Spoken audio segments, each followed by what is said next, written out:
नमस्कार सांग माने जय जगन्नाथ।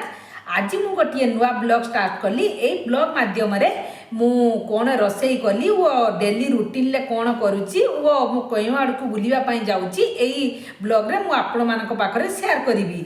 मु आपण मानक पई सबुदिन गोटे गोटे नुआ फ्रेश ब्लॉग प्रस्तुत करी नहीं आसबि। आपण मानकु केमिति लागिला जणाइबे। आपण माने प्लीज मो चैनल को सपोर्ट करिवे। वो वीडियो को सब बेले प्रथम रु शेष पर्यंत देखिबे।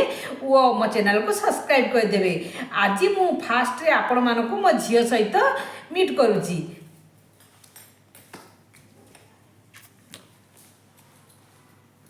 नमस्कार दर्शक बंधु, आपण केर करछंती, आपण अच्छा भल अछंती। तो मो मम्मी को जणेबा आ मते भी जणेबा। मो मम्मी बहुत बढ़िया रोसई करछंती, मते तो टेस्टी लागुची।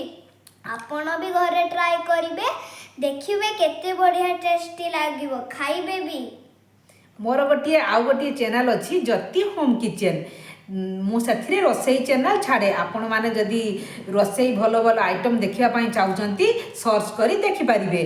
मु आजिका तो रखुची, काली की आउ गोटे नुआ फ्रेश ब्लॉग नहीं आसबि। मु कौन कौन कली वो केउ आड़े बुलापी गली आपण मान पाखे शेयर करी। ये हूँ मो मामा, ता ना हूँ मामा। मुझे गेलरे मामा डाके। सी केबी स्टैंडर्ड 1 ले पढ़ुची। केबी रे आपण मानक मोर फैमिली क्यों माने रहउचंती, कौन कौन करूचंती, मु सब आगो को जणाइबी।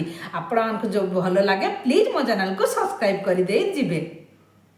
रखुची, जय जगन्नाथ। नमस्कार।